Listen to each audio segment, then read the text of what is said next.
आज का टॉपिक है कंज्यूमर इक्विलिब्रियम। अब कंज्यूमर कौन होता है? कंज्यूमर वो है जो कि गुड्स एंड सर्विसेज को बाय करता है अपनी वांट्स को, अपनी इच्छाओं को पूरा करने के लिए। तो कंज्यूमर कौन हुआ? Who buy goods and services, who buy goods and services, जिसने गुड्स और सर्विसेज को खरीदा है to satisfy the wants, satisfy wants. अब इक्विलिब्रियम का मतलब क्या है? इक्विलिब्रियम का मतलब है कि वो चाहता है कि गुड्स एंड सर्विसेज वो इतना खरीदे ताकि उसको ज्यादा से ज्यादा सेटिस्फेक्शन मिले अपनी फिक्स्ड इनकम से, अपनी फिक्स्ड इनकम से। तो इसके लिए वो कंज्यूमर इक्विलिब्रियम के लिए दो तरह की अप्रोच का इस्तेमाल करता है। या एक तो यूज करता है वो कार्डिनल यूटिलिटी, और दूसरा यूज करता है वो ऑर्डिनल यूटिलिटी। कार्डिनल और ऑर्डिनल एनालिसिस भी कहते हैं। इसे हम मार्शल यूटिलिटी एनालिसिस भी कहते हैं क्योंकि इसे हमें मार्शल ने दिया था। और ऑर्डिनल जो है हिस्किन ने दी थी, तो हम इसे हिस्किन एनालिसिस भी कहते हैं। तो अभी पहले हम पढ़ने वाले हैं कार्डिनल। तो कार्डिनल यूटिलिटी अप्रोच, इसकी बात करें तो सबसे पहले वर्ड आया है यूटिलिटी। अब यूटिलिटी क्या है? यूटिलिटी का मतलब होता है सेटिस्फेक्शन। यूटिलिटी का मतलब है सेटिस्फेक्शन, और सेटिस्फेक्शन कैसे आएगी? To consume goods and services. तो जब आप गुड्स एंड सर्विसेज को कंज्यूम करते हो और उससे जो आपको सेटिस्फेक्शन मिलता है उसे हम यूटिलिटी कहते हैं। अब यूटिलिटी यानी कि फीलिंग। अब फीलिंग को हम कैसे एक्सप्रेस करते हैं? तो हम ये मान लेते हैं कि utility can be express in units. Utility can be measured in unit. हम उसे मान लेते हैं कि हम उसे यूनिट में मेजर कर सकते हैं। अब उस यूनिट का नाम क्या रखा हमने? उस यूनिट को हमने नाम दिया यूटिल। यूटिल is the unit of utility, यानी हमारी सेटिस्फेक्शन जो है वो हम यूटिल में कन्वर्ट कीजिए। कि आपने जो है एक आइसक्रीम खाया और एक आइसक्रीम से आपको मिल गए 20 यूटिल्स की सेटिस्फेक्शन। फिर आपने एक और आइसक्रीम खाया, उससे भी आपको सेटिस्फेक्शन मिल रहा है, और उससे थोड़ा सा कम सेटिस्फेक्शन मिला और आपको मिल गया 17 यूटिल्स का सेटिस्फेक्शन। तो ये तो आपकी कमोडिटी है और ये हो गया आपकी सेटिस्फेक्शन। यानी कि जैसे जैसे आप कंज्यूम करते जाओगे वैसे वैसे आपकी सेटिस्फेक्शन कम होती जाएगी। तो इसी तरह से हम अपनी सेटिस्फेक्शन को नंबर्स में कन्वर्ट करते हैं। अब सेटिस्फेक्शन में हम दो वर्ड पढ़ेंगे, एक पढ़ेंगे टोटल यूटिलिटी और एक पढ़ेंगे मार्जिनल यूटिलिटी। टोटल यूटिलिटी मतलब टीयू। अब टीयू क्या है? यानी कि टोटल सेटिस्फेक्शन। तो टोटल सेटिस्फेक्शन कहां से? बाय कंज्यूमिंग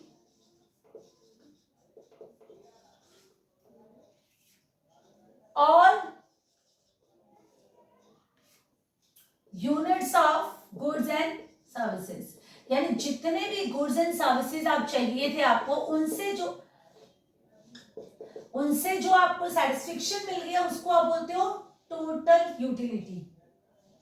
उसके बाद बात करते हैं हम मार्जिनल यूटिलिटी की। तो फिर मार्जिनल यूटिलिटी क्या है? यानी कि वो है एमयू। और एमयू क्या हो गया आपका? तो satisfaction from one additional unit. एक एक्स्ट्रा यूनिट यूज करने से कितना सेटिस्फेक्शन मिलेगा? तो satisfaction from one additional unit.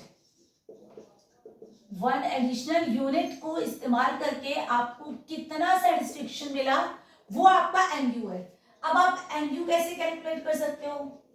अब एमयू कैलकुलेट करने के लिए आपको TU of N minus TU of N minus 1 use करना है। सपोज कीजिए कि अभी आपको बताया था कि एक आइसक्रीम से आपको 20 यूनिट का सेटिस्फेक्शन आ रहा है, फिर आपने एक और आइसक्रीम लिया और आपको उससे आ गया 16 यूनिट का सेटिस्फेक्शन। तो एमयू क्या हो गया आपका? एमयू हो गया 20 माइनस 16 मतलब 4 यूनिट। और आप चाहो तो एमयू को निकालने के लिए चेंज इन टीयू अपॉन में चेंज इन क्वांटिटी भी कर सकते हो। तो 1 का यहाँ पर देखिए, इन दोनों में 1 का चेंज है, इन दोनों में 4 का चेंज है, तो यहां से भी एमयू आपके पास 4 आ जाएगा। तो आप कुछ भी कर सकते हो, TUN माइनस TUN के ऊपर वाला में से नीचे वाले को माइनस करोगे तो एमयू आएगा, या फिर चेंज इन TU अपॉन में चेंज इन क्वांटिटी का relationship of TU and MU। तो TU और MU के रिलेशनशिप की अगर हम बात कर रहे हैं तो देखिए क्या होगा। तो सबसे पहले हम डायग्राम बनाने से पहले हम बनाएंगे शेड्यूल। शेड्यूल को हम फॉलो करेंगे और शेड्यूल में हम 3 चीजें लेंगे। एक लेंगे हम क्वांटिटी, TU और MU। जैसे जैसे आपकी क्वांटिटी बढ़ती जाएगी वैसे वैसे हर क्वांटिटी से आपका जो कंजप्शन, आपका जो सेटिस्फेक्शन है वो कम होता जाएगा। सपोज कीजिएगा, देखिए आपने फर्स्ट चपाती खाई और आपको जो सेटिस्फेक्शन मिल रहा था वो आपको मिल रहा था 20 यूनिट का, क्योंकि आज आपने खाना नहीं खाया है। उसके बाद जैसे आप सेकंड चपाती खाओगे वैसे ही आपका जो सेटिस्फेक्शन है वो कम हो जाएगा। जितना आपको पहले वाले से मिले था उतना नहीं मिलेगा, उससे कम मिलेगा। तो सपोज कीजिए आपको 16 का मिला, अब थर्ड वाली जब चपाती आपने खाई तो आपको उससे कम सेटिस्फेक्शन है, क्योंकि आपका पेट भरता जा रहा है और आपको सेटिस्फेक्शन मिला 10 यूनिट का। एक और चपाती जब आपने खाई तो अब आपको जो सेटिस्फेक्शन मिल रहा है वो और कम का मिल रहा है, जो आपको सेटिस्फेक्शन मिल रहा है वो और कम का मिल रहा है। और फाइनली आपको जो सेटिस्फेक्शन देखिए यहां पर मिल रहा है, फिफ्थ वाली चपाती खाने पर कोई भी सेटिस्फेक्शन आपको नहीं मिल रहा है। और गलती से आपकी मम्मी के कहने से आपने एक और चपाती खाई तो अब की बात क्या है, आपको सेटिस्फेक्शन मिल ही रहा है, अब आप अनकंफर्टेबल हो गए हो। तो यहाँ पर आपका जो सेटिस्फेक्शन का लेवल है वो और कम हो गया है, यानी कि नेगेटिव हो गया है, क्योंकि आप कंफर्टेबल ही फील नहीं कर रहे हो खाने के बाद। तो अब जरा देखिए टीयू क्या हुआ आपका, फर्स्ट चपाती ने दिया 20 यूनिट का सेटिस्फेक्शन, 16 का इन दोनों को प्लस किया तो 36, अब 10 का सेटिस्फेक्शन और मिला तो 46, 4 का सेटिस्फेक्शन मिला तो 50, फिर कोई सेटिस्फेक्शन नहीं मिला तो फिर से 50, अब आपका सेटिस्फेक्शन कम हो गया पहले से तो 46। इसका मतलब क्या हुआ कि जैसे जैसे आप कंजप्शन बढ़ा रहे हो आपका जो सेटिस्फेक्शन का लेवल है वो भी घटता जा रहा है। जहां पर आपका देखिए सेटिस्फेक्शन जब तक आपका पॉजिटिव है तब तक आपका टीयू बढ़ रहा है, जब आपका एमयू 0 था तो आपको मैक्सिमम सेटिस्फेक्शन मिला, और उसके बाद जैसे एमयू आपका नेगेटिव हो गया तो आपका टोटल सेटिस्फेक्शन भी कम हो गया। तो इसको अगर हम डायग्राम में शो करेंगे तो देखिए क्या होगा, ये हो गया आपका टीयू का डायग्राम। यहां पर आपने लिया क्वांटिटी, ये हो गई आपकी क्वांटिटी 1 2 3 4 5 6, और यहां पर आपके पास इस तरह से आ गए टीयू। अब क्या हो गया, पहले आपका टीयू लगातार बढ़ता जा रहा है, फिर कांस्टेंट हो गया और उसके बाद थोड़ा सा कम हो गया। तो पहले आपका टीयू बढ़ता जा रहा है, फिर आपका कांस्टेंट हुआ और फिर थोड़ा सा कम हो गया। ये आपका टीयू है। अब आप बना रहे हो इसी में एमयू के साथ इसका रिलेशन, तो यहां पर हो गई आपकी क्वांटिटी और यहां पर आपका हो गया MU.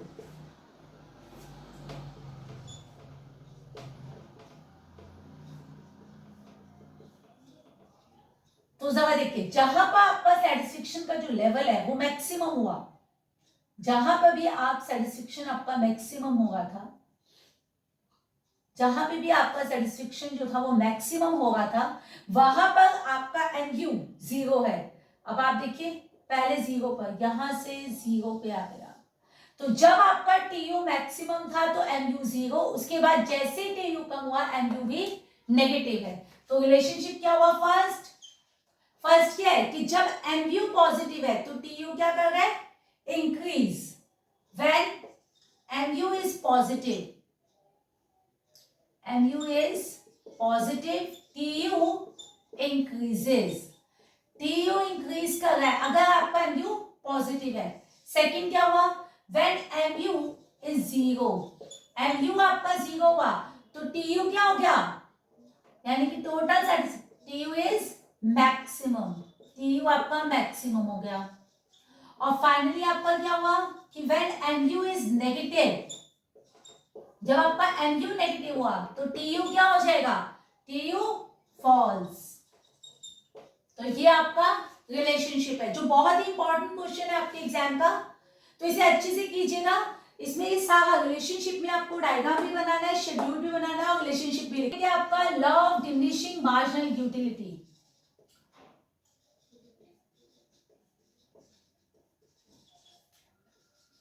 Law of diminishing marginal utility, ये बहुत ही इंपॉर्टेंट लॉ है आपका।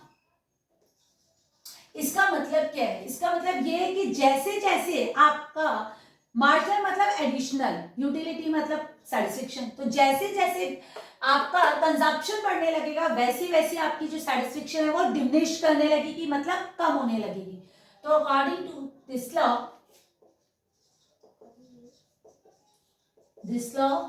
as the consumption increases,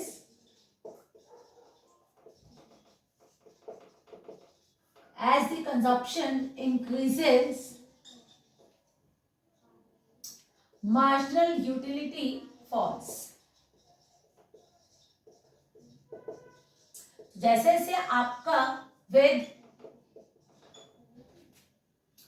fixed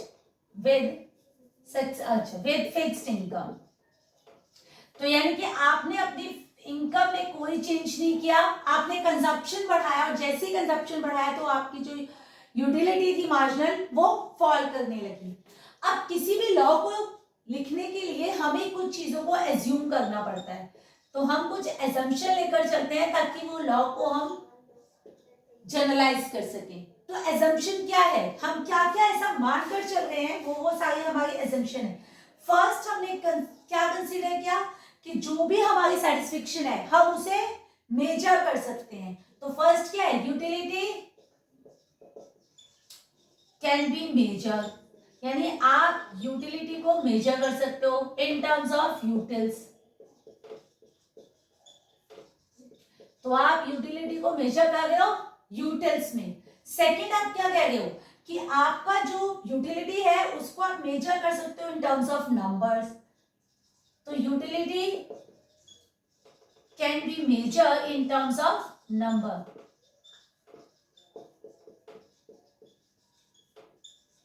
तो आप उसे नंबर्स में कर सकते हो।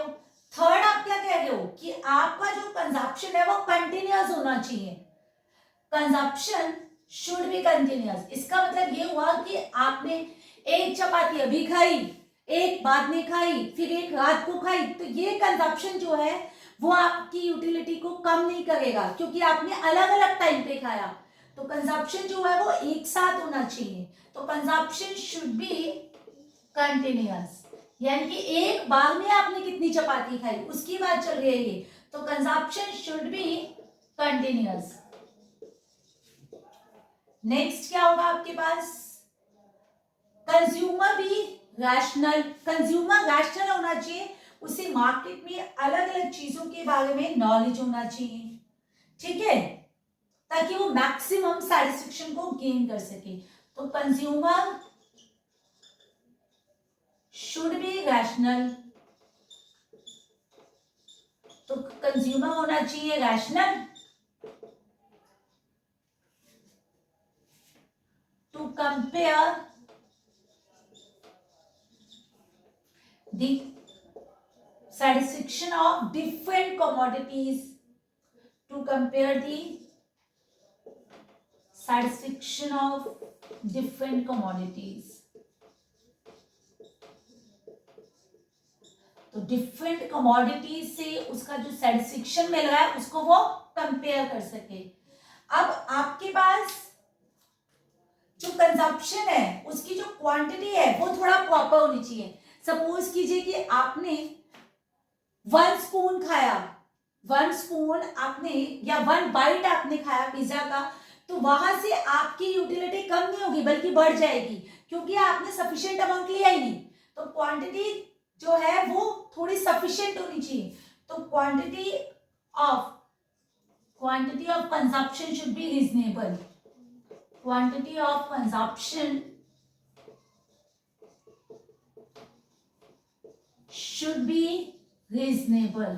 यानी कि आपको जो खाना है वो थोड़ा रीजनेबल क्वांटिटी में खाना है. मतलब एक बाइट पिज्जा का नहीं खाने की बात कर रहे हैं हम, एक पिज्जा खाने की बात कर रहे हैं हम. उसके बाद इनकम और प्राइस जो है वो फिक्स होना चाहिए. Income and price are fixed, ये हम एज्यूम कर रहे हैं.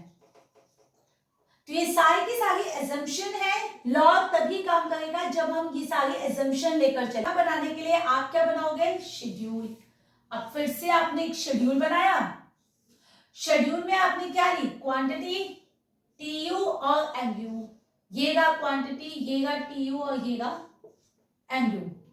सेम आपने एक चपाती ली और आपको सेटिस्फेक्शन मिला 20 यूनिट का. सेकेंड चपाती आपको सेटिस्फेक्शन देगा 16 का. जैसे ही आपने थर्ड खाया तो सेटिस्फेक्शन और कम हो गया आपका. फिर आपने फोर्थ चपाती खाया तो आपका सेटिस्फेक्शन और कम. फिफ्थ वाले पर कोई सेटिस्फेक्शन नहीं और सिक्स वाले पर आपका सेटिस्फेक्शन नेगेटिव हो गया. तो टीयू क्या हो गया आपका? 20. 16 ऐड किया तो 36, फिर 10 ऐड किया तो 46, 4 ऐड किया तो 50, 0 ऐड किया तो फिर 50 और 4 माइनस का ऐड किया तो ये हो गया 46. यानी कि हर क्वांटिटी के साथ आपका जो सेटिस्फेक्शन का लेवल है वो कम होता जा रहा है, एमयू कम हो रहा है, लेकिन टोटल कंजप्शन, टोटल जो सेटिस्फेक्शन है वो लगातार बढ़ता जा रहा है. तो आप एमयू के लिए जब आप ग्राफ प्लॉट कर रहे हो तो देखिए जरा, एमयू के लिए जब आपने ग्राफ प्लॉटिंग किया तो आपने क्या देखा है? यहाँ पर ये आप एमयू प्लॉट कर दो तो एमयू क्या हो रहा है? एमयू यहां पर आ रहा है आपका. एमयू जो है आपका यहां आ रहा है. यानी आपका सेटिस्फेक्शन लगातार कम होता जा रहा है. जहां पर आपका एक पॉइंट ऐसा आएगा जहां पे आपका सेटिस्फेक्शन 0 होगा और जहां पे आपका सेटिस्फेक्शन जो है यानी कि 1 एडिशनल यूनिट आपको 0 सेटिस्फेक्शन दे रहा है और उसी को हम बोलते हैं point of satisfaction.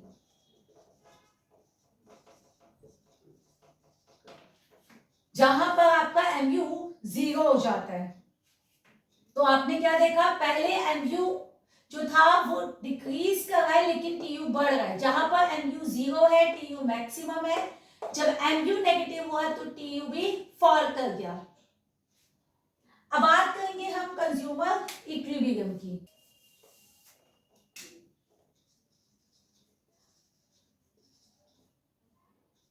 Consumer equilibrium. अब कंज्यूमर इक्विलिब्रियम का मतलब क्या है? कि consumer wants maximum satisfaction with fixed income. तो हर कंज्यूमर चाहता है कि उसको ज्यादा से ज्यादा सेटिस्फेक्शन मिले विद फिक्स्ड इनकम. तो कंज्यूमर वांट्स मैक्सिमम सेटिस्फेक्शन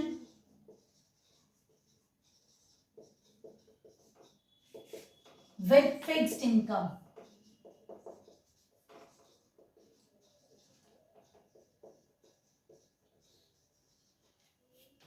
अब यहां पर दो केसेस आएंगे आपके पास में. एक आएगा सेटिस्फेक्शन के लिए सिंगल कमोडिटी, मतलब इक्विलिब्रियम इन सिंगल कमोडिटी और इक्विलिब्रियम इन 2 कमोडिटीज. तो सिंगल कमोडिटी की हम बात कर रहे हैं. इसका मतलब क्या हुआ कि कंज्यूमर जो है वो एक ही कमोडिटी अपनी इनकम से परचेज कर रहा है. तो सिंगल कमोडिटी का मतलब क्या है कि कंज्यूमर कंज्यूम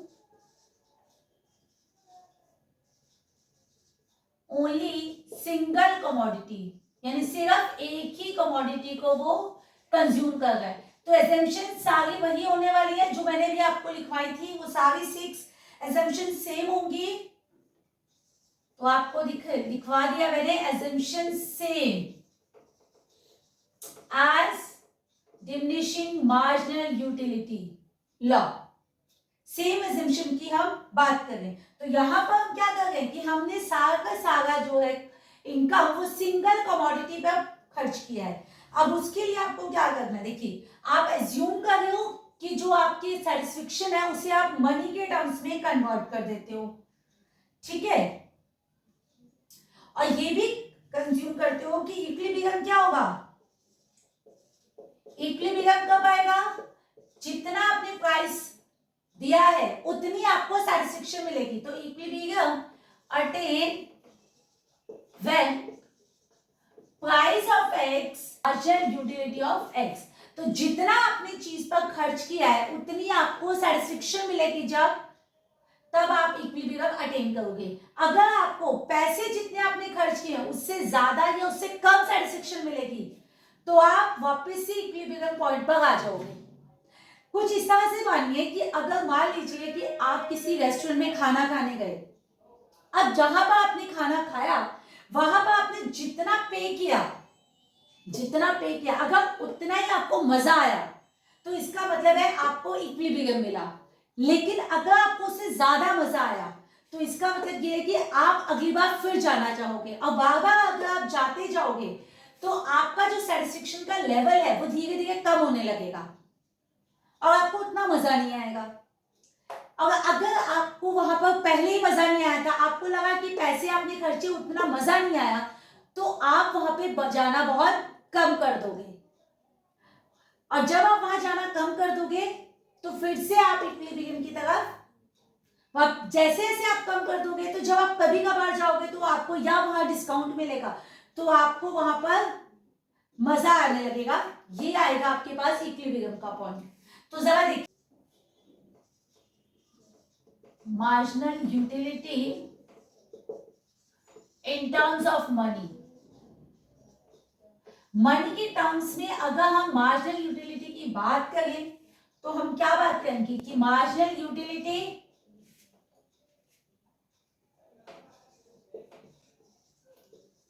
इन यूटिल्स, यानी कि मार्जिनल यूटिलिटी को हमने यूटिल्स में कन्वर्ट किया अपॉन में marginal utility of 1 rupee, marginal utility of 1 रुपी, यानी 1 रुपी से आपको कितना सेटिस्फेक्शन मिला, ये आपके पास हो जाएगा marginal utility in terms of money. तो सेटिस और एमयूएक्स सेम हो जाएगा। अगर मान लीजिए कि इफ मार्जिनल यूटिलिटी जो है वो आपको ज्यादा मिली जितना आपने प्राइस किया दिया, प्राइस से ज्यादा आपको सैटिस्फैक्शन मिली, तो आप क्या करोगे, consumer will buy more units, consumer will buy more units, और खरीदेगा वो। और जब वो ज्यादा खरीदेगा तो जैसे जैसे वो ज्यादा खरीदता जाएगा, मतलब उसका कंजप्शन बढ़ेगा, वैसे वैसे उसका जो सेटिस्फेक्शन है वो कम होता जाएगा। तो consumer will buy more, as a result होगा क्या, मार्जिनल यूटिलिटी फॉल्स, सेटिस्फेक्शन जो due to diminishing marginal utility law, जैसे जैसे कंजप्शन बढ़ेगा वैसे वैसे आपका जो सेटिस्फेक्शन है वो भी कम होता जाएगा। और जब आपका सेटिस्फेक्शन कम होता जाएगा तो क्या होगा, कब तक कम हो जाएगा, till price of X is equals to price of, ये देखिए प्राइस ऑफ एक्स और मार्जिनल यूटिलिटी इक्वल ना हो जाए तब तक जो है वो कंज्यूम करता जाएगा। और अगर सपोज कीजिए कि अगर जो सेटिस्फेक्शन है वो कम था प्राइस से, प्राइस ज्यादा था, तो consumer will buy less, consumer कम खरीदेगा बाय लेस। अब कंज्यूमर जब कम खरीदेगा तो ही विल गेट, तो कंज्यूमर कम खरीदेगा और वो तब तक अपना कंजम्पशन टिल कि P of x is equals to MUX, मतलब वो तब तक कम खरीदेगा जब तक कि प्राइस और उसका सेटिस्फेक्शन जो है सेम ना आ जाए। जब उसे लगे कि जितना प्राइस वो पे कर रहा है उतना उसको सेटिस्फेक्शन लगा तभी वो दोबारा खरीदेगा, तो इक्विलिब्रियम दोबारा से यहाँ पर सेम हो जाएगा। कमोडिटी में डायग्राम की बात करते हैं हम, ये देखिए यहां पर हमने बनाया इसके लिए शेड्यूल। सबसे पहले हम बात करेंगे क्वांटिटी की, करेंगे।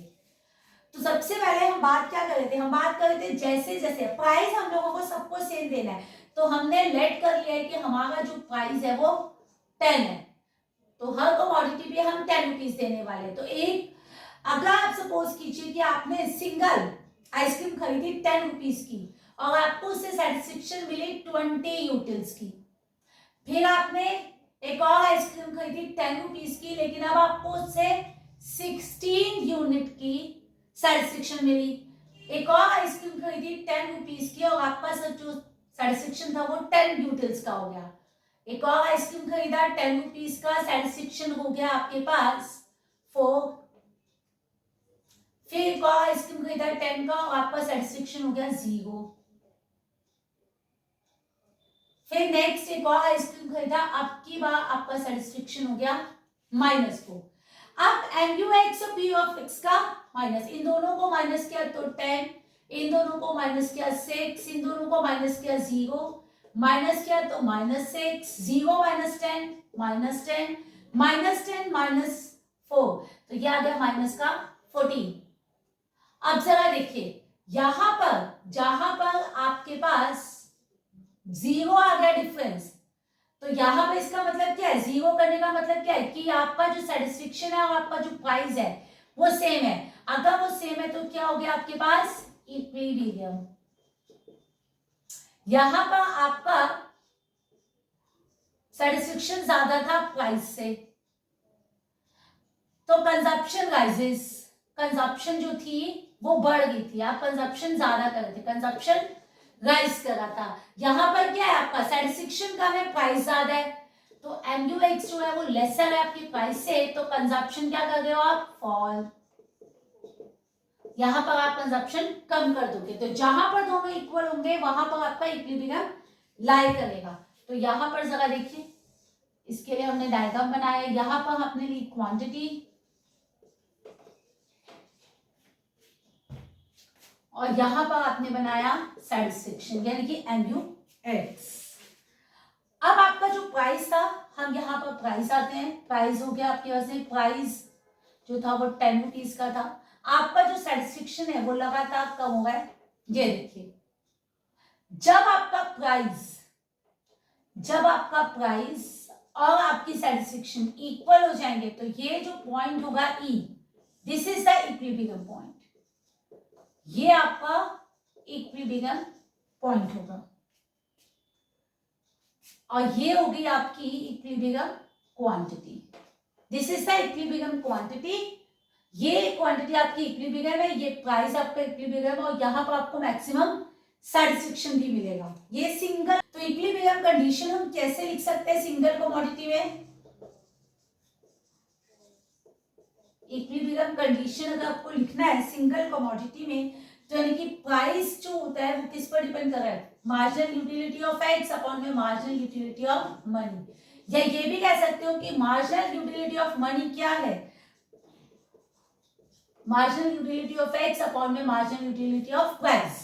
ये आपकी कंडीशन है, यानी 1 मार्क क्वेश्चन में आप ये लिख कर आने वाले। अब हम बात करेंगे इक्विलिब्रियम में 2 commodities.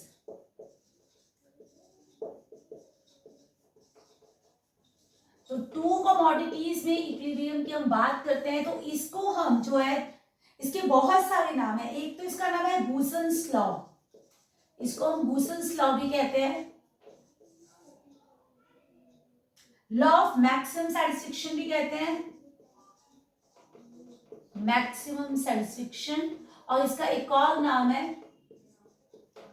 Law of equi marginal utility, law of equi marginal utility.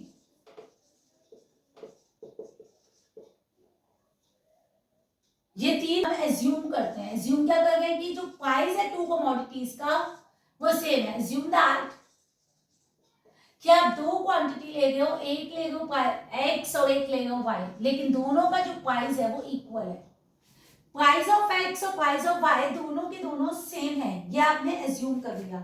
तो अभी हम बात कर रहे थे कि मनी के टर्म्स में जब हम यूटिलिटी को लिखते हैं तो ये क्या होता है, वो होता है marginal utility of X upon में marginal utility of price of X, M U X upon में प्राइस ऑफ एक्स, ये हो गई आपकी फर्स्ट इक्वेशन। अब आप वाई की बात करते हैं, तो marginal utility of money why के टर्म्स में, तो एम यू वाई अपॉन में पी ऑफ वाई। अब क्योंकि दोनों ही मनी के टर्म्स में है तो दोनों आपस में इक्वल हो गया, तो आपने क्या कहा, फ्रॉम इक्वेशन 1 एंड 2, और आपके पास आ गया एम यू एक्स अपॉन में P of X is equal to M U Y upon में पी ऑफ वाई। ये यहाँ पर डिवाइड है, वहां जाएगा तो मल्टीप्लाई, ये ऊपर है तो ये आ गया नीचे, तो आपके पास आ गया एम यू एक्स अपॉन में M U Y is equal to P of X upon में पी ऑफ वाई। लेकिन आपने क्या बोला, आपने बोला कि प्राइस ऑफ एक्स और प्राइस ऑफ वाई तो इक्वल है, तो जब ये दोनों इक्वल हैं तो इन दोनों से क्या आने वाला है, ये आने वाला है 1/1, दोनों कटेंगे तो आपके पास आएगा 1/1, तो इसका मतलब कि satisfaction of x is equal to satisfaction of y, तो जितनी सैटिस्फैक्शन x देगा उतनी सैटिस्फैक्शन आपको y देगा, तो ये आपके पास, तो इक्विलिब्रियम में दोनों से आपको इक्वल सैटिस्फैक्शन मिलेगी, लेकिन अगर आप कंजप्शन बढ़ाओगे तो आपका जो सैटिस्फैक्शन है वो कम होता जाएगा। As the consumption increases, as the consumption of goods increases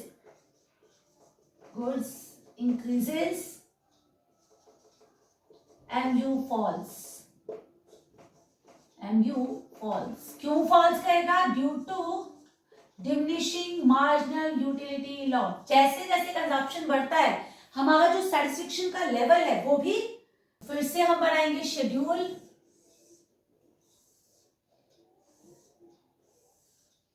यहां पर हम बात कर रहे हैं क्वांटिटी की, यहां पर एम यू एक्स की, और यहां हम बात कर रहे हैं एम यू वाई की,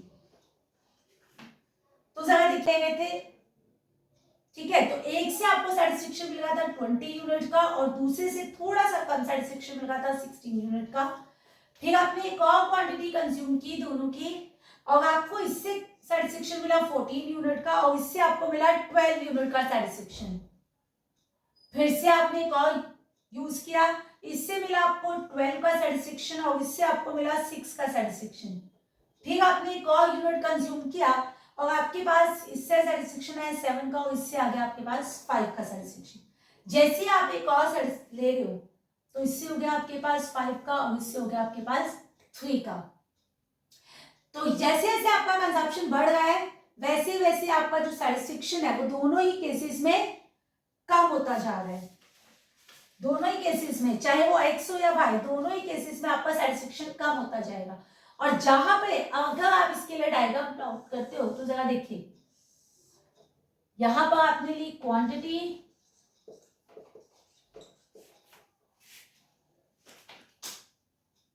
और यहां पर आपने लिया एम यू एक्स, तो यहां पर क्या हो रहा है देखिए, यहां पर बात कर रहे हो एम यू एक्स,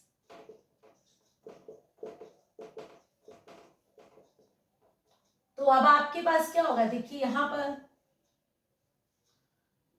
पर आपके पास सॉरी यहां पर आपके पास क्या हो रहा है, सैटिस्फैक्शन लगातार कम होती जा रही है। 20 से था तो सैटिस्फैक्शन जो है वो लगातार कम होती जा रही है। लाइक यहाँ पर ले लीजिए आप 5, 10, 15, 20, तो यहां से आपका जो सैटिस्फैक्शन है वो लगातार से कम होता जा रहा है। अगर आप यहाँ पे भी लेते हो,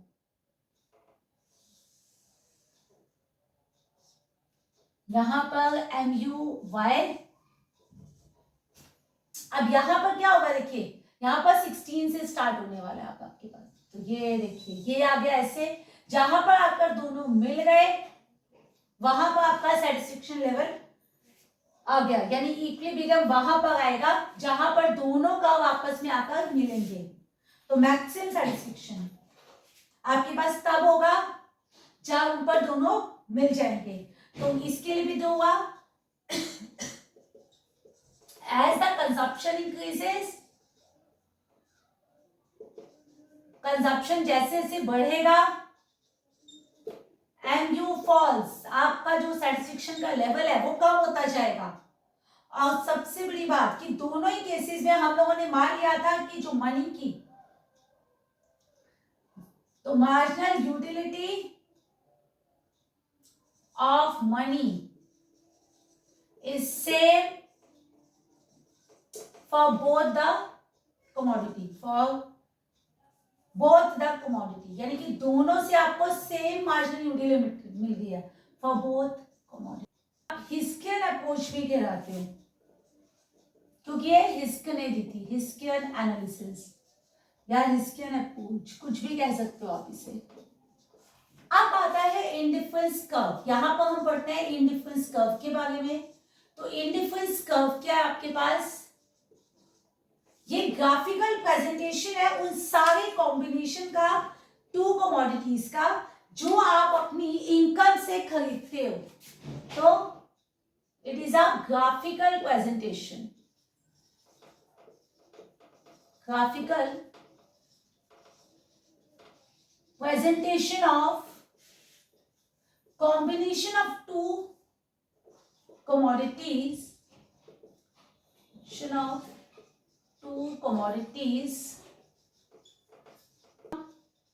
fixed income,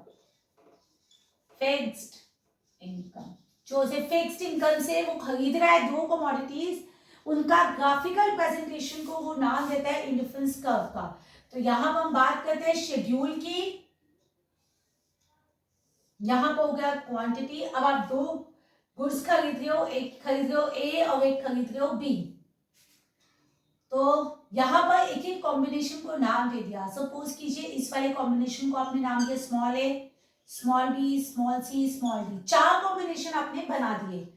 तो अगर आप अपनी, क्योंकि इनकम फिक्स है तो एक आप कम करोगे तभी आप दूसरा परचेज कर पाओगे। तो सपोज आप पहले सिर्फ ए परचेज कर रहे थे, ठीक है, ए आपने 50 लिया तो बी आपके पास सिर्फ 1 आया। उसके बाद अगर आपको बी की क्वांटिटी बढ़ानी है तो आपको ए की क्वांटिटी को कम करना पड़ेगा, आपने कम कर दिया। उसके बाद बी की क्वांटिटी और बढ़ानी है तो ए की क्वांटिटी को आप फिर से कम कर दीजिए, और जैसे आप फिर से कम करेंगे, ये देखिए फिर से बी की क्वांटिटी को बढ़ाना है तो आप ए की क्वांटिटी को और कम कर दीजिए, और ए की क्वांटिटी को कम किया तो ये आ गया। यहां पर हम बात करेंगे एमआरएस की, यानी कि marginal rate of substitution.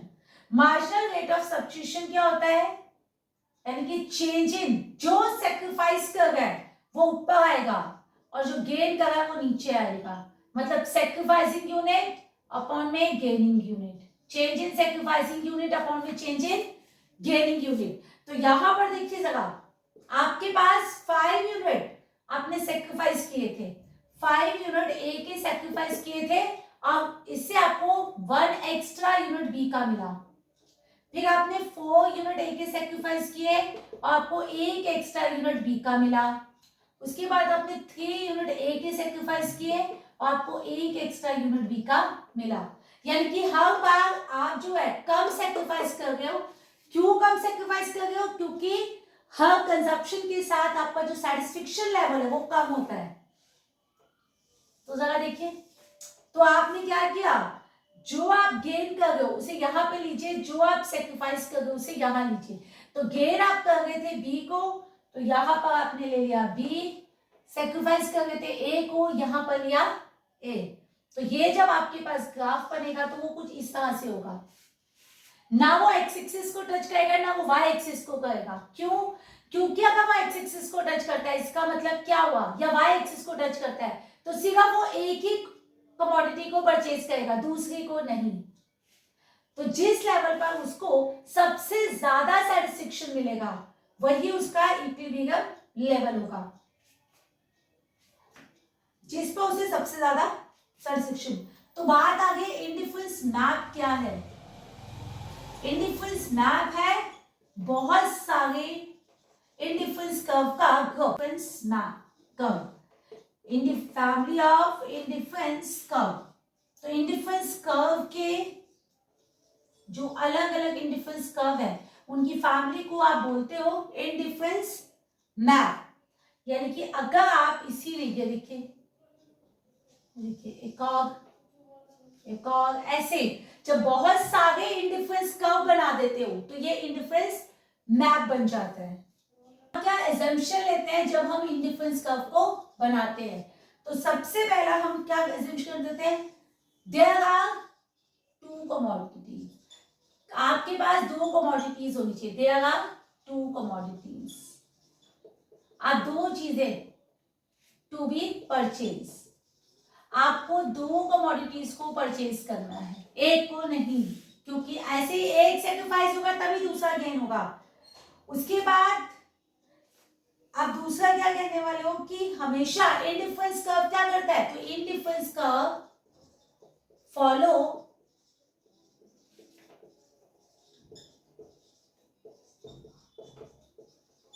Law of diminishing marginal utility.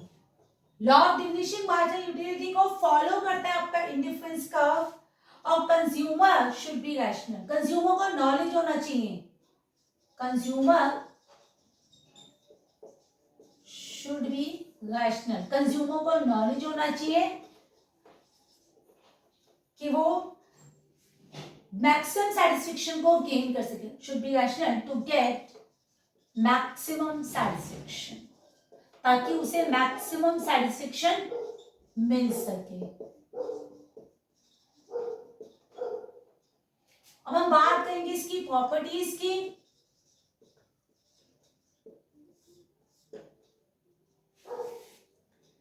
हम बात करेंगे प्रॉपर्टीज की। तो फर्स्ट प्रॉपर्टी क्या कहती है इंडिफरेंस कर्व की? फर्स्ट प्रॉपर्टी कहती है कि इंडिफरेंस कर्व क्या होता है? Always convex to origin. In IC curve यानी कि indifference curve always convex to origin. Origin से हमेशा कन्वेक्स होता है। क्यों होता है? Because marginal rate of substitution always falls due to diminishing marginal utility law। जैसे जैसे आपका कंजप्शन बढ़ने लगता है वैसे वैसे आपका जो मार्जिनल यूटिलिटी होता है वो कम होने लगता है। इसीलिए आप गेन करने के लिए कम से कम लूज करना चाहते हो, कम से कम सैक्रिफाइस करना चाहते हो। तो MRS is a slope of indifference curve. जो आपका MRS होता है वो स्लोप होता है इंडिफरेंस कर्व का, इंडिफरेंस कर्व। दूसरी प्रॉपर्टी क्या कहती है? दूसरी प्रॉपर्टी कहती है it always slope downward. It always slope downward. ये हमेशा डाउनवर्ड स्लोप करता है। क्यों डाउनवर्ड? इसलिए स्लोप करता है कि आप एक को सेक्रीफाइस करोगे तो consumer get one additional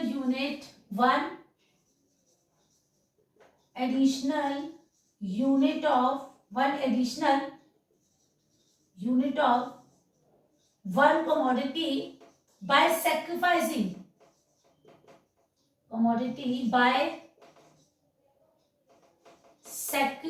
the unit of other commodity। sacrificing the unit of other commodity मतलब एक को कम करेगा तभी दूसरे को गेन करेगा, क्योंकि इनकम फिक्स्ड है, वेग फिक्स्ड है। नेक्स्ट होगा आपके पास जितना कर्व हायर होगा तो higher curve give maximum, higher curve gives maximum satisfaction. सबसे ज्यादा सेटिस्फेक्शन वो देगा जो सबसे ऊपर बनेगा। जो कर्व सबसे ऊपर होगा उसका सेटिस्फेक्शन सबसे ज्यादा होगा। नेक्स्ट क्या होगा? Indifference curve never intersect. क्यों नहीं इंटरसेक्ट कर सकते? बिकॉज टू डिफरेंट लेवल या two different combination does not give same satisfaction. Different combination does not give same satisfaction. तो सेम सेटिस्फेक्शन नहीं देते हैं, दो अलग अलग कॉम्बिनेशन। नेक्स्ट करेंगे हम बजट लाइन। तो बजट लाइन क्या है? बजट लाइन है आपके पास सारे possible combination of two goods जिसको वो अपनी गिवन इनकम से परचेज करता है। It is a set of all combination of two goods which a consumer buy from its given income and price। given income and price, जो वो given income और price पर अलग अलग गुड्स परचेज करता है उसे आप बोलते हो बजट लाइन। फिर बजट सेट क्या है? तो ये देखिए आपके पास बजट लाइन। बजट लाइन ये हो गए अलग अलग कॉम्बिनेशन। अब आप इसके लिए देखिए यहां पर एक जो गेन करेगा वो यहां होगा और जो सैक्रिफाइस करेगा वो यहां होगा आपके पास।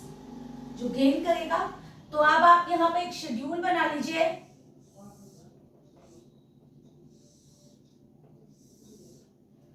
क्वांटिटी ए एंड बी, क्योंकि आपकी इनकम फिक्स्ड है तो कॉम्बिनेशन हो गया A B C D.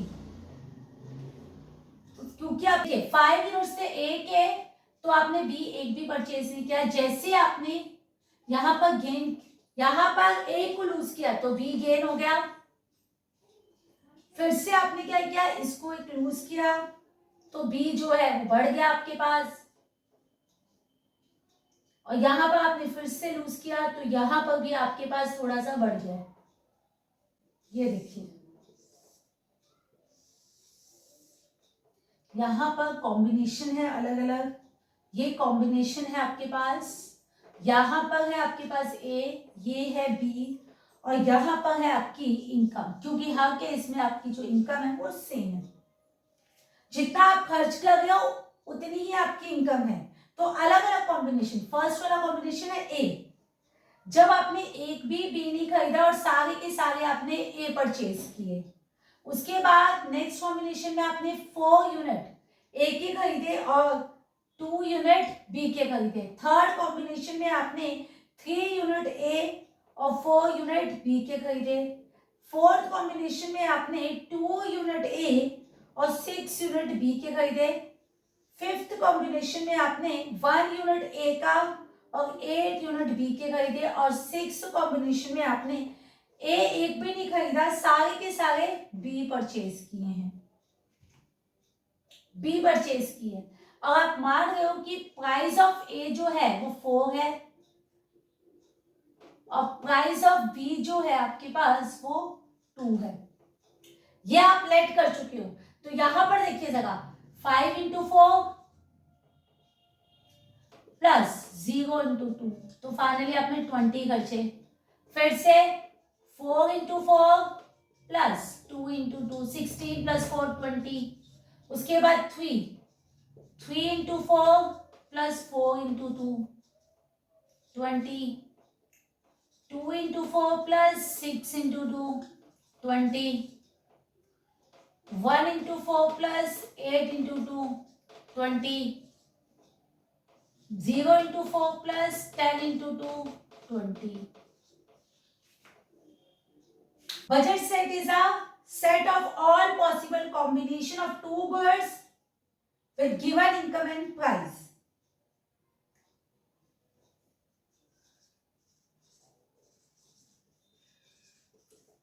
It is a combination of two goods,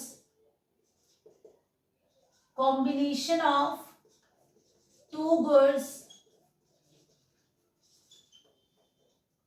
which a consumer buy